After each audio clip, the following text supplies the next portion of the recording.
Bien, como vimos en el video, el significado de una palabra es el uso que tiene esa palabra en un determinado juego de lenguaje. Y cada juego de lenguaje es una forma de vida. Volvamos a la crítica que hace Wittgenstein al lenguaje privado. Ese sería más o menos el argumento. Un lenguaje significativo requiere la posibilidad de error, como lo había explicado antes. En un lenguaje privado no hay forma de distinguir entre X es un error y X es correcto. Por lo tanto, un lenguaje privado es imposible.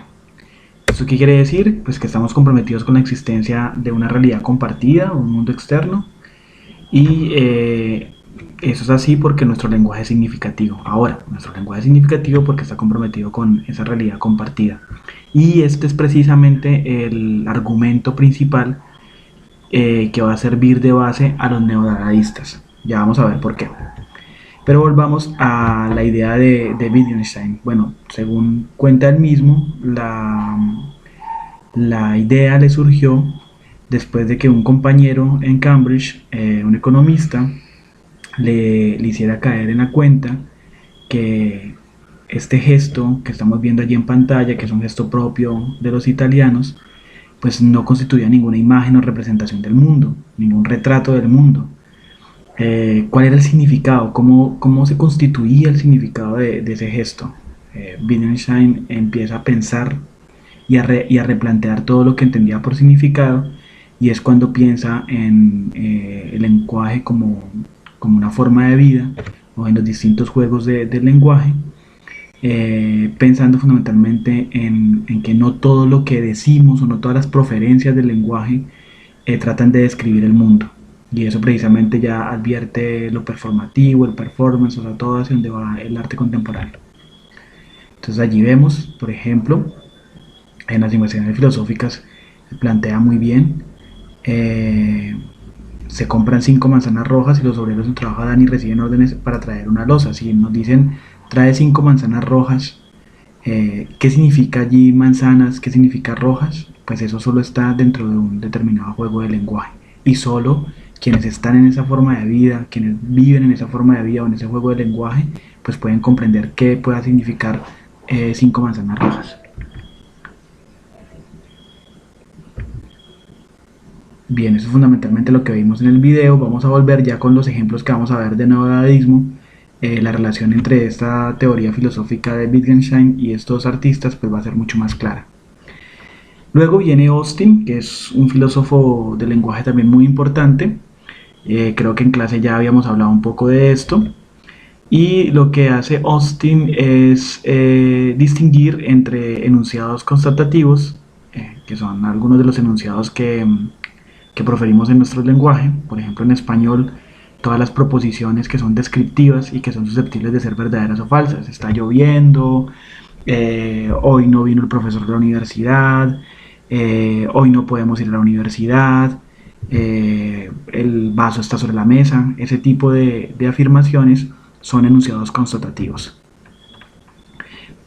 ¿Qué hace Austin? Llama la atención sobre el hecho de que hay enunciados que no son susceptibles de ser verdaderos o falsos, o que no, digamos, no caen en esa lógica del tercio excluido, y esos enunciados los llama enunciados performativos. Austin dice, bueno, con ellos se realizan acciones. ¿Por qué los llama performativos? Precisamente porque no son enunciados descriptivos o no son enunciados que describen el mundo, sino que son enunciados que se cumplen en la realización de una acción. Ejemplos: jurar, amenazar, advertir, bautizar, preguntar, avalar, prometer, agradecer, culpar, perdonar, etc. Si cuando yo le digo a alguien, te prometo que te traeré el libro, ese enunciado no es verdadero ni falso. Es un enunciado que se cumple en la acción de prometer. ¿Sí? Lo que estoy haciendo yo allí, en esa proferencia, es al mismo tiempo una acción. Entonces los performativos podrán ser en todo caso afortunados o desafortunados, pero en ningún caso pueden reducirse a ser valorados como verdaderos o falsos. Y esto pues tiene que ver todo con el arte. O sea, vamos a ver precisamente que las obras de arte, ya Danto lo había dicho, no se escapan de esa lógica binaria de falso verdadero, y más bien caben para las obras de arte eh, calificativos o valoraciones como aceptable o inaceptable, afortunado o desafortunado. ¿Sí? Bueno, ahí tenemos ejemplos de los enunciados constatativos: la cafetería está cerrada, el presidente firmó el decreto, este libro fue escrito por Gao, hay 5 manzanas en esa canasta, está lloviendo. Y fíjense que son muy distintos a los enunciados performativos. Mientras estos describen el mundo, por ejemplo, la cafetería está cerrada, eso puede ser verdadero o falso. Y fíjense que volvemos a Wittgenstein, el significado de esa proposición tiene que ver con el hecho de que podamos errar al proferir ese enunciado. Es decir, si yo digo la cafetería está cerrada, pues eso tiene que ser verificable y digamos que el significado de ese enunciado depende de esa verificación y esa correspondencia con la realidad es lo que llamamos verdad. Mientras que estos enunciados performativos no son de ese tipo. Cuando yo amenazo a alguien, simplemente eso se cumple o no se cumple, es afortunado o es desafortunado. Bueno, aquí hay ejemplos de enunciados performativos: prometo que mañana te devuelvo el libro, el ejemplo que ponía allí. Acepto, por ejemplo, cuando estamos en una especie, bueno, una especie de un matrimonio y alguien dice acepto. Si mañana no me devuelves el libro, te bautizo, lamento lo ocurrido, los declaro marido y mujer, lo nombro decano de la facultad, está despedido. ¿Sí? Todo ese tipo de enunciados no son enunciados descriptivos sino performativos, y esto va a tener una influencia muy fuerte en el arte de la década de los años 50, especialmente en estos filósofos neodadaístas y más aún en Fluxus. Bien, otra teoría que tiene que ver con la filosofía del lenguaje muy influyente en estos filósofos, pero que se remonta a tiempo más atrás que el de Wittgenstein y el de Austin, pues es la famosa teoría del signo que encontramos en Peirce. Y vamos a ver también cómo esto influencia, y ahora lo vamos a ver con ejemplos mucho más claros, el arte neodadaísta especialmente. Bueno, Peirce había explicado el signo en 3 partes, digámoslo así: el representamen, que es el signo mismo; el objeto, ¿sí?, a lo que se hace referencia; y el interpretante. El signo es, según Peirce, algo que está en lugar de otra cosa bajo algún aspecto o capacidad. Fíjese que eso tiene que ver mucho con la obra de arte, también en el sentido en que lo entendía Arthur Danto cuando hablábamos del significado encarnado. Y lo que hace Peirce es hacer una muy interesante clasificación de los signos de acuerdo con la relación que tienen con los objetos. Entonces está el icono, que es un signo que se relaciona con el objeto mediante la similitud. Entonces piensen en los iconos del computador, por ejemplo el de grabar, que es un disquete, que de hecho muchos de ustedes pueden estar no familiarizados con ese icono porque no manejaron un disquete, por ejemplo. Y fíjense que volvemos a Wittgenstein: quien conoce el significado de disquete es quien ha usado el disquete o sabe por referencia para qué se usa. El icono de la similitud, también piensen por ejemplo en los iconos que se encuentran en las entradas de los baños públicos, ¿sí? El icono de la mujer y del varón, esos son iconos. Esos signos se relacionan por su similitud con aquello que representan. Está el símbolo, ¿sí?, que son signos que se establecen por convención. Entonces, por ejemplo, nuestra bandera o el cóndor resulta siendo un símbolo, o si lo decíamos, la bandera. El mismo triángulo puede ser un signo en determinada cultura.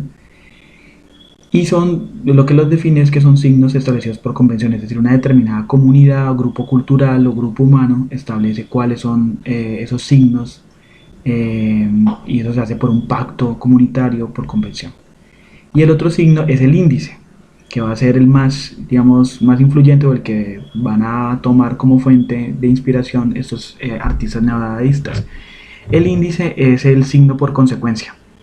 El mejor ejemplo que puedo tener en este momento es el de Jurassic Park. No sé si se vieron la película, piensen en cuál es la manera como los protagonistas de la película, los personajes de la película, se dan cuenta que viene un tirano rex, un dinosaurio. Lo hacen cuando hay cuando los vasos de agua, ¿sí?, empiezan estos círculos concéntricos que cuando hay un temblor, entonces saben que viene un dinosaurio. Eso se podría decir que es un índice, es decir, es un signo que se da por consecuencia.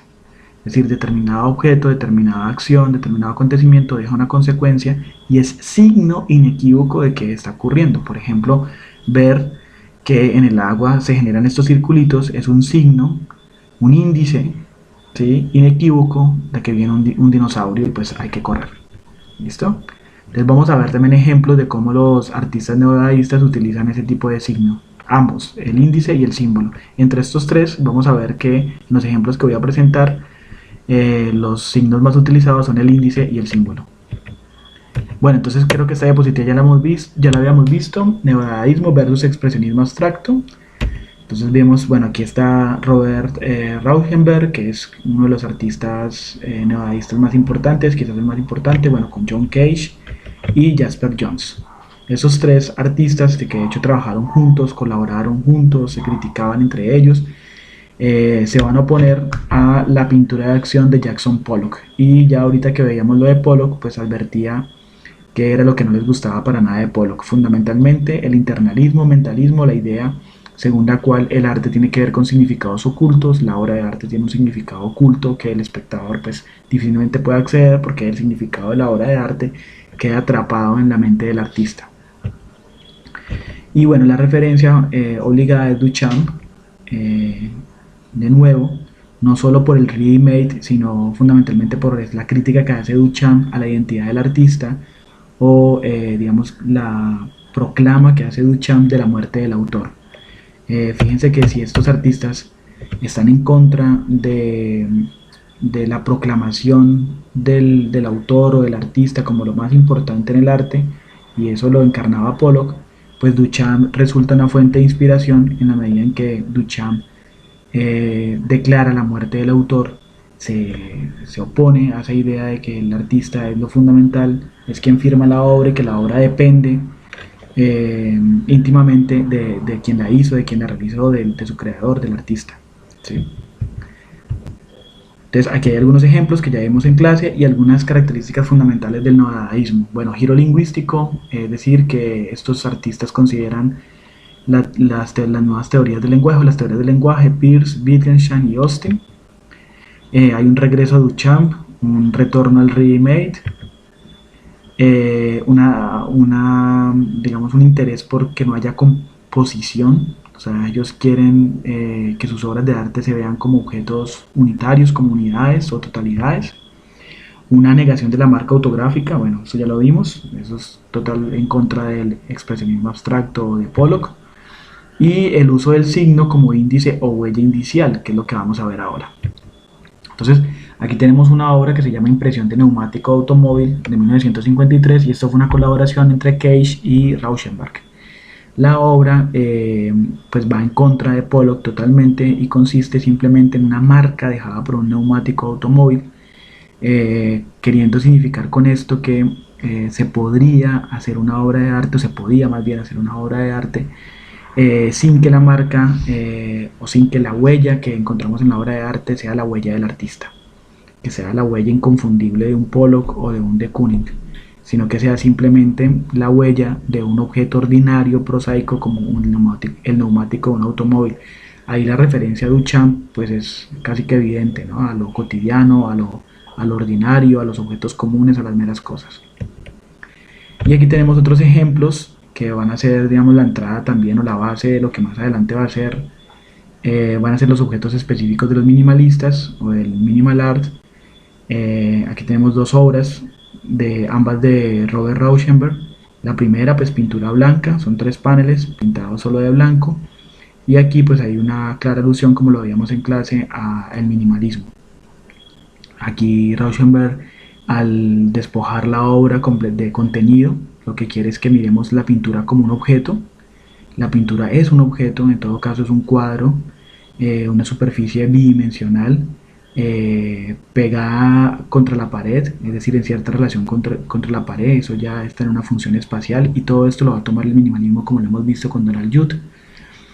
Y del otro lado está de Kooning borrado, que es esta obra que también hemos visto en clase.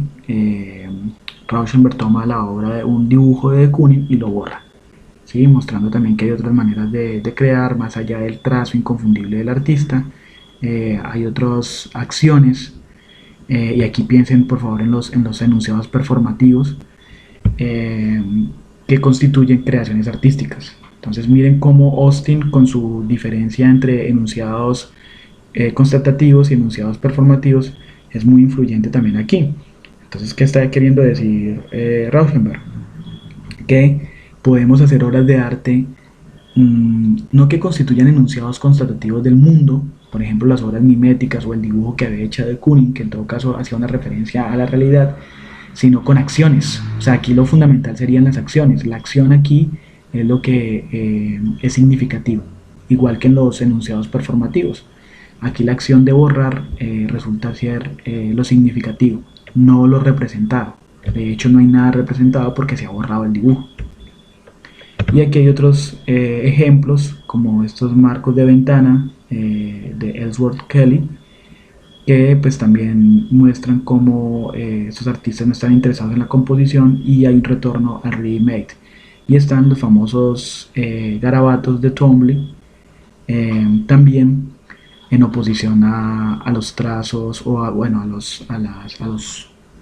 a la pintura goteada, digámoslo así, de Pollock.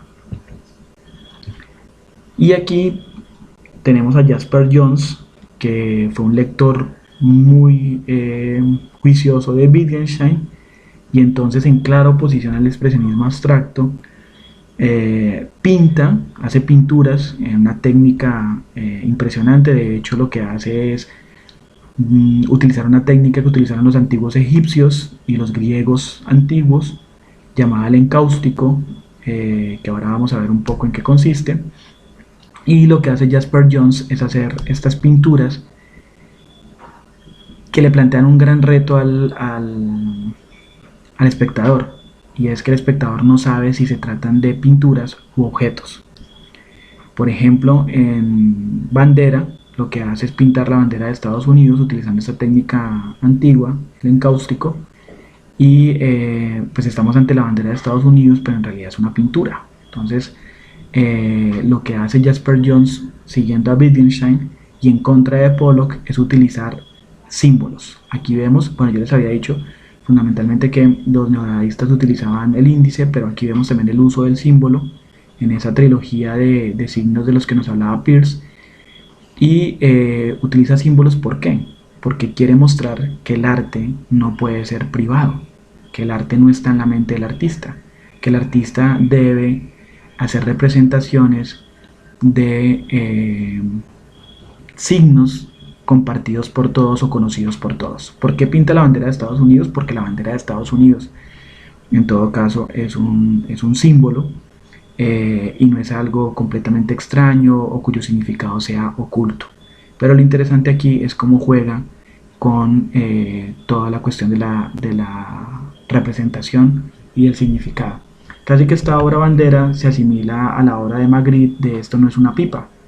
En el caso de Esto no es una pipa, pues teníamos la representación de la pipa y la frase, y veíamos cómo nos planteaba el juego de la representación o la paradoja de la representación, pero en este caso pues se trata de la bandera como representación o la bandera como objeto. Bueno, vamos a ver ahora Fluxus, cuáles son las características de Fluxus. Entonces los invito a que piensen la relación que tendría Fluxus con el neodadaísmo. De hecho, se ha dicho mucho que Fluxus no es más que una internacionalización del neodadaísmo norteamericano. Bueno, hay que pensar, y ustedes tenían la tarea de leer el manifiesto. Aquí solo hay un fragmento del manifiesto Fluxus, o manifiesto por el arte Fluxus. Y hay que tener en cuenta de dónde viene la palabra. Bueno, el Fluxus viene del latín fluere, que significa fluir. Esto dice mucho ya sobre lo que quieren hablar estos artistas o lo que quieren generar en el mundo del arte. Entonces veamos las características. Espero que ya hayan leído el manifiesto. Igual ahí está en pantalla, la parte que a mí me parece lo más importante. Y allí digamos que se pueden resaltar cuáles son cuál es la agenda de los artistas de Fluxus. Establecer el estatus no profesional del artista en la sociedad, demostrar la dispensabilidad e inclusividad del artista, demostrar la autosuficiencia del público, y la idea más importante, que todo puede ser arte y cualquiera puede hacerlo, ¿sí? Que esa va a ser la idea fundamental. Entonces, características del Fluxus: internacionalismo, ¿sí? Fluxus no se circunscribe a una nación. Encontramos que los artistas son alemanes, norteamericanos, franceses, ¿sí? Hay una tendencia por prácticas grupales, entonces esto va a ser una herencia que Fluxus va a dejar al arte contemporáneo y también esto va en contra de Pollock, y es el arte ya no tiene que ser arte de un artista, de un individuo, ¿sí? De una singularidad, sino se invita más bien a hacer un arte colectivo, un arte grupal, un arte cooperativo. El feminismo casi que pues empieza a militar con Fluxus, entonces hay una crítica feminista a la identidad y a la autoría artística. Pues el feminismo pone de presente que el arte, y aquí vemos que el arte no es autónomo, sino que no es una esfera autónoma, el arte está atravesado por un sistema patriarcal en el que el artista es predominantemente masculino, y pues eso también se ve en la figura de Pollock y en el compromiso físico que tenía su pintura de acción, ¿no?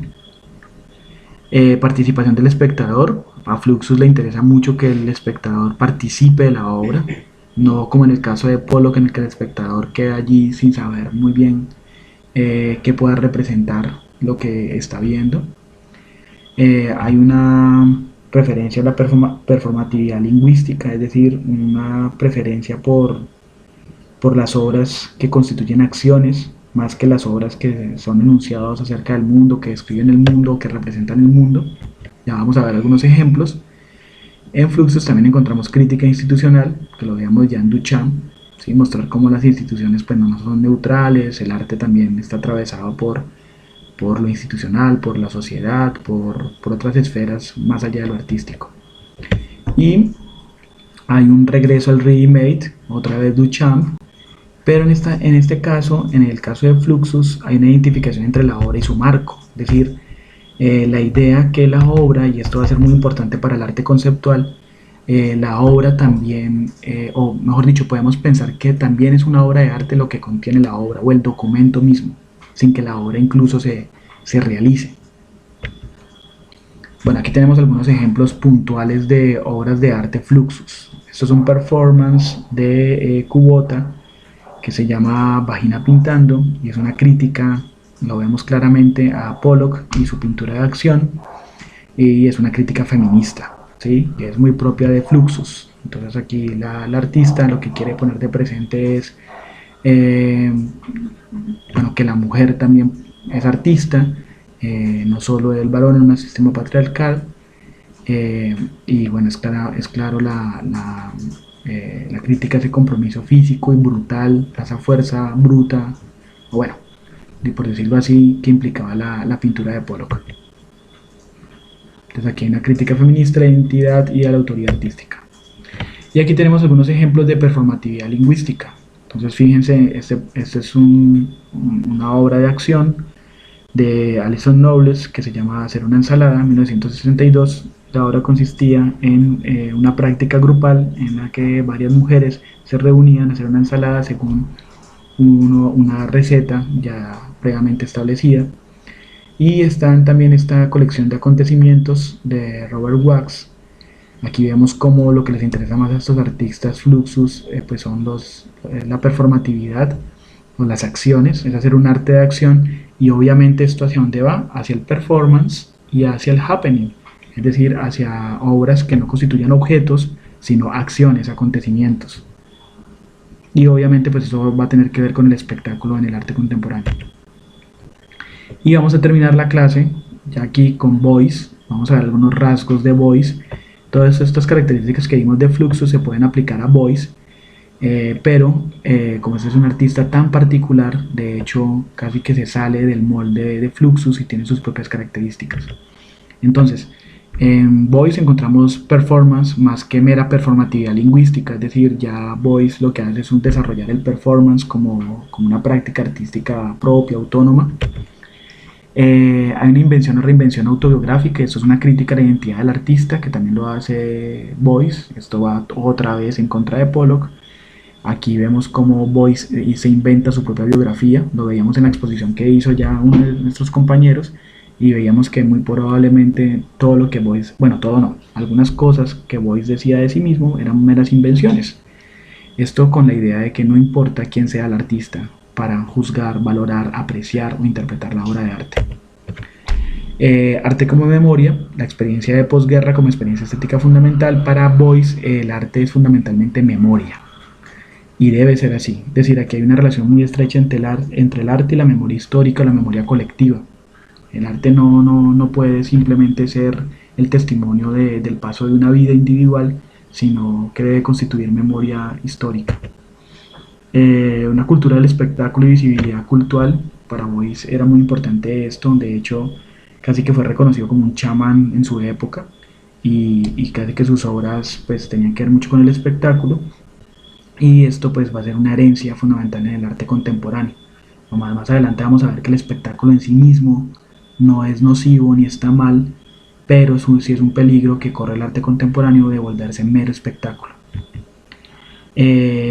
Boyce es casi que el primero que hace una crítica seria a Duchamp, específicamente al Ready Made, y para él esta pasión que tenía Duchamp por los objetos ordinarios tenía que ver con el consumismo norteamericano, o en todo caso con una especie de compulsión capitalista con la que él no estaba de acuerdo. Por eso las obras tenían que ser más memoria y tenían que ser más obras de acción, más que de objetos.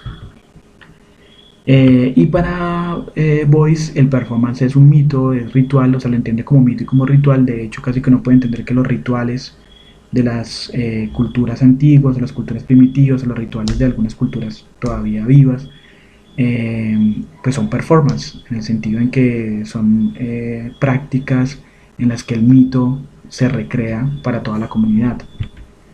Y finalmente, Boyce considera la obra de arte como terapia y como exorcismo. ¿Sí? De hecho, su obra más elogiada tiene que ver con todo lo que ocurrió en Auschwitz, con el exterminio programado de los judíos durante la Segunda Guerra Mundial.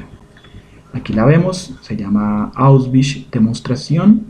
Es una obra muy interesante donde lo que hace Joseph Beuys es recoger una cantidad de objetos relacionados con los campos de concentración. Y aquí vemos pues claramente la idea del arte como memoria histórica y como sanación también. Y finalmente esta obra que ya todos ustedes conocen, que es conocida como Me gusta América y América le gusto yo, o también conocida como El Coyote, que es este performance que Boyce hace en la ciudad de Nueva York, donde se encierra varios días con un coyote. Y aquí vemos una progresión de lo que ocurrió envuelto en fieltro, que era el material que siempre utilizaba. Y pues vemos claramente, bueno, esta obra tiene muchas funciones interpretativas. Para algunos es el encuentro pues, entre el hombre y el animal, entre la naturaleza y la cultura, entre Europa y América, entre el hombre europeo y los nativos americanos, ¿sí? Bueno, esto es fundamentalmente lo que les quería presentar. Yo sé que muchas cosas quedan abiertas, pero pues estoy allí para responder preguntas. Espero que les haya servido. De hecho, esta clase pues constituyó más que todo un repaso, más que, más que algo completamente nuevo. Bueno, lo nuevo es todo lo que tiene que ver con Fluxus y Joseph Beuys. Pero lo importante aquí es que vean cuáles son digamos, los elementos que hereda el arte contemporáneo de estos movimientos artísticos, y especialmente pues traten de relacionarlo con el minimalismo, lo que hemos leído de Donald Judd.